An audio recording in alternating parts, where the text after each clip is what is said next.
So this morning I'm with Rashid Kotwal, an international speaker and author. Now Rashid helps businesses get more business faster and with less wasted effort. He helps bridge the disconnect between marketing and sales. So Rashid, what is the disconnect between marketing and sales? Jenny, the disconnect between marketing and sales is quite simple. Very often we see the sales department wants marketing to produce good quality referrals, but has no mechanism of doing so. Marketing, on the other hand, is very interested in brand and image and doesn't see its job as to producing direct qualified prospects into the sales funnel. So very often we find that the salespeople are spending a lot of time prospecting and tend to waste a lot of time prospecting with people who are frankly not qualified. They may be tire kickers, they may just not be in the right market, looking for your particular product or service, but you as a salesperson have got to sift through a whole lot of people to find the gems in the path. And that really should be marketing's job. It should be marketing's job to throw the net out there, to bring in as many prospects as possible, and then sort those prospects into categories of A, B, and C, for instance. So highly qualified, not so qualified, and maybe not qualified at all. Discard the not qualified at all, but also the people who are not ready now. Have a mechanism for keeping in touch with them so that they warm them up, so that when they are ready, the salespeople can actually contact them, or they may contact the sales department. I'd like to be given warm leads all the time. Absolutely, wouldn't we all? So, what's one thing you can suggest that marketing and sales could do to work together? Well, I would suggest that every organisation should have some form of direct response marketing strategy with their online website as the hub. And what I mean by that is whatever marketing activity and sales activity that you undertake as an organisation to actually reach out to your prospect and target market, you actually drive those people online where you can actually capture their details, name, email, and maybe even physical details in return for some information that they may want from you, which gives you the ability to then follow them up on an ongoing basis and automate that follow-up process.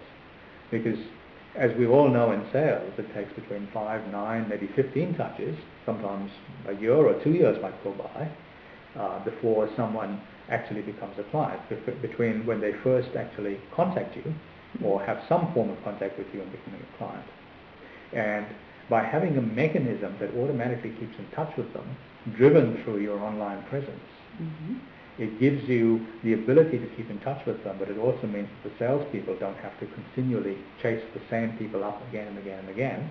It also takes away the excuses from the salespeople saying, well, one day they'll convert and I'm just going to keep chasing in the same pond and chasing the same fish. Okay. So what are we talking about here, like doing things like autoresponders or? Well, essentially it's a direct response mechanism. So yes, autoresponders are one of them. And an autoresponder is simply a set of automated follow-up emails. So think of it this way. Let's say you have some advertising in a trade magazine, or someone finds your website, or you've advertised in a direct mail piece. You're essentially sending the prospect, if they're interested, to your website where they fill in a form with their name and email address and maybe some other details like physical address, because you're going to be sending them out a package of information of some description. And once you've got those details, you are effectively going to be following them up on an automatic basis, and that could include physical as well as email. So we actually put in systems that will actually automatically do this and move these people down the sales funnel. So depending on how interested they are, we just keep in touch with them on an ongoing basis, and we allow them to raise their hands and tell us when they are more qualified and want to actually buy something. And yes, part of that sequence would be the salesperson would at some point pick up the phone and talk to them. Well, I don't like getting an automated response. Mhm. So I'm sure other people will be the same. So how can you make it less looking like an automated response? Okay, it doesn't have to look like an automated response. It'll look as if it came from the particular salesperson. It's the whole point is, though, it's leverage. It's written once. The material is written once. It's written as if a human being. Well, it would be a human being. It would be as if I was talking to you directly, but it just happens to be automatically sent. And it doesn't look as if it's automatically sent. We've had people come back to us and actually start dialogues on the basis of an automatic email. So do you write those? We actually write them for people. We write the whole system, the whole marketing system, the whole sales system. We actually look for, we sit down with an organization and figure out who their target market is, who they want to target, how they want to target them. We look at their whole sales process, and we look at automating as much of it as possible, which, from the point of view of helping the salesperson not have to spend time with people who are not yet ready to buy. Fair enough. That sounds a great idea.